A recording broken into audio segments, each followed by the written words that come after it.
We're just different. This didn't really occur to me at the start of my yoga journey.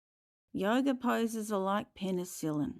One may be medicine for you, but poison for another student.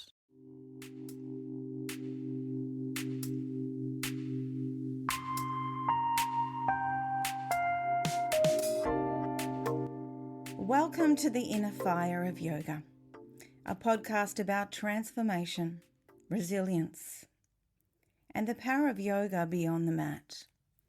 I'm Liz Albanis, senior yoga teacher and yoga therapist in training. This podcast was born in 2024 after I survived my second fire. Fire has been a recurring theme in my life, not just in the literal sense, but as a metaphor. It has asked me to burn away what no longer serves me, to transform and to rise stronger each time. This podcast is about that fire, the one that challenges us, but also fuels us to grow. Have you ever struggled with a certain yoga pose? Even thought to yourself, I don't have any injuries, I'm young. Why is it so easy for the person next to me to just get into the yoga pose and I can't? I've tried everything. If this has happened to you, it's normal because we are all so different. You look around you and you see that unless you've got an identical twin, no one looks exactly like you. And it's the same for us inside. Our bones are different. Not just in relation to their size. Like, for instance, some people have long legs and a short torso, or vice versa. It's not just the size, the length. It's also the orientation of how that bone grows, the torsion, the amount of twist. Some people have a great amount of range through their shoulders, and as a result, they could make a potential Olympic grade swimmer with butterfly. But they also will be prone to shoulder dislocation more. And then there's people who make wonderful Olympic weightlifters because they can squat so deep because they've got shallow hip sockets, but they're also prone to hip dysplasia. That's the drawback. So no one body is better than the other. We're just different. This didn't really occur to me at the start of my yoga journey. Even though I'd had horses for years, most horsey people, especially if they breed horses like I did and compete on them, learn a bit about equine conformation. They study equine anatomy and they see that certain horses are going to be sounder. They're not going to go lame because they've got better conformation, or some horses are going to make better show jumpers than others. Some horses move better and will make a better show horse or dressage horse because of the way their bones are. We are the same as people. So when it came to Vinyasa Yoga, there was a pose called wheel. Now, if you're not familiar with this pose, wheel pose, Sanskrit Urdhva Dhanurasana, have a look at it. It'll make more sense. So wheel pose involves a lot of shoulder forward flexion. Now, shoulder forward flexion is when you raise your arms up. But if you're just using your shoulder to do this, it means your upper traps aren't involved. Upper traps is that little meaty part at your neck that helps elevate your scapula, lift your shoulder blades.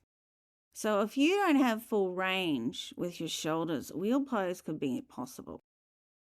The other thing that's involved with wheel pose is a lot of extension through the spine, a lot of back bend.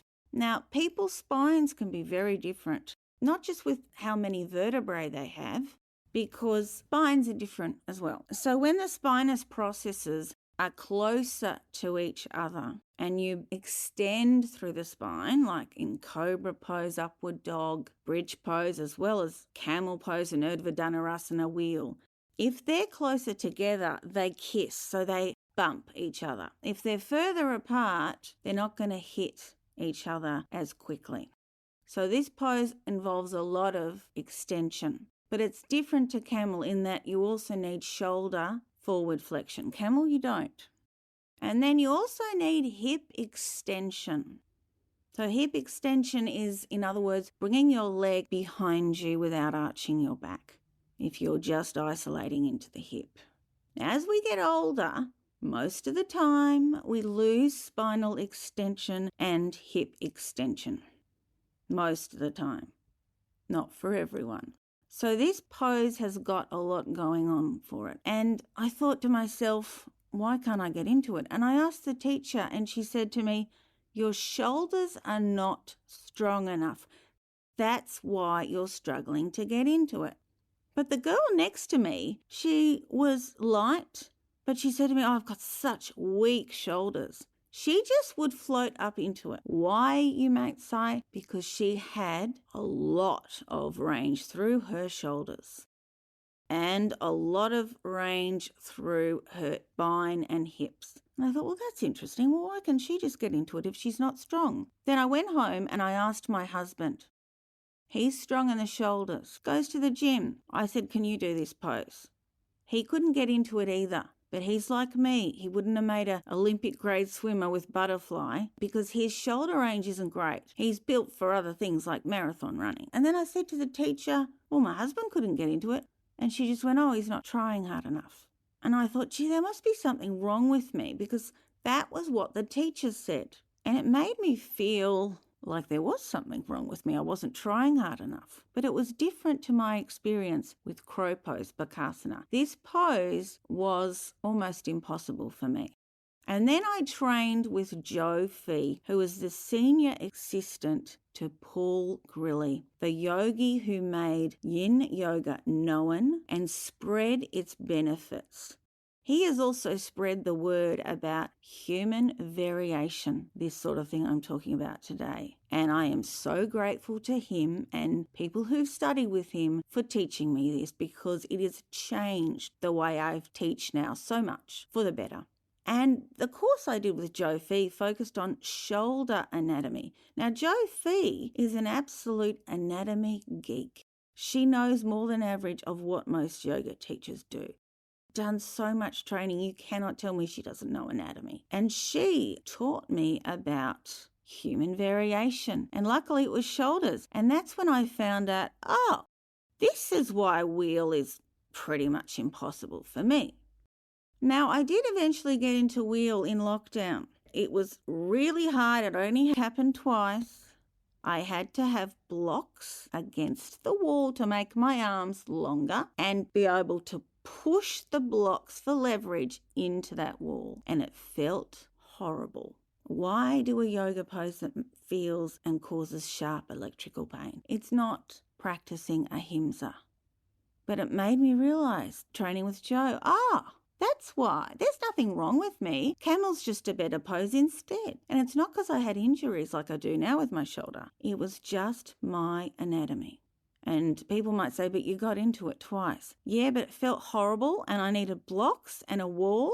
And I worked on it and worked on it and worked on it at the same time I worked on crow. Now, crow didn't feel horrible. It was damn hard to get into. But I didn't have limitations. I just had fear of falling with crow and lack of strength in my upper body and my core that stopped me from getting into crow.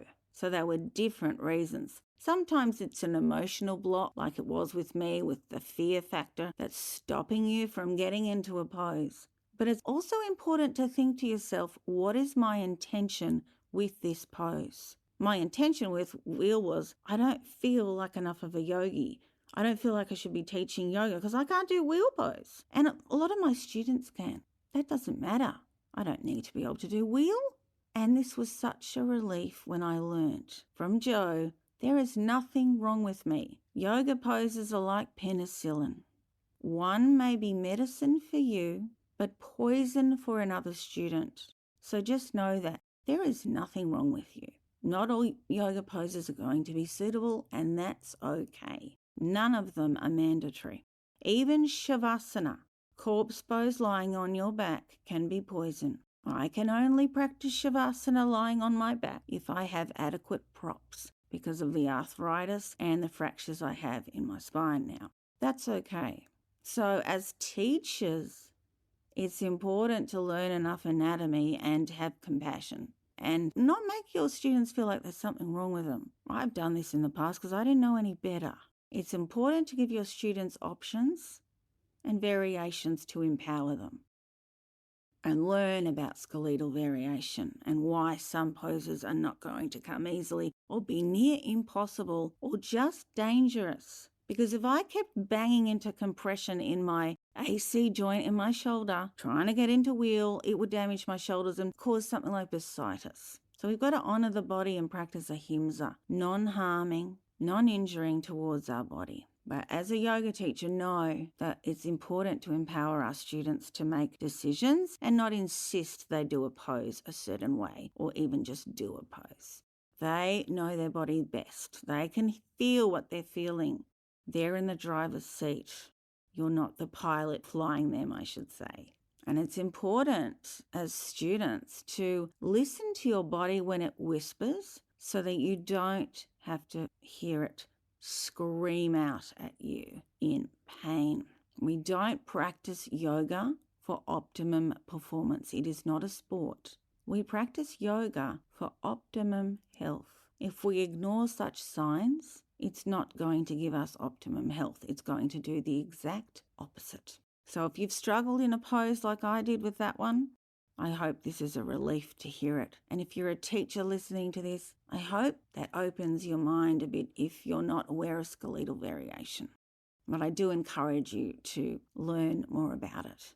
Most basic 200 and even 500-hour teacher trainings do not teach this sort of thing, unfortunately.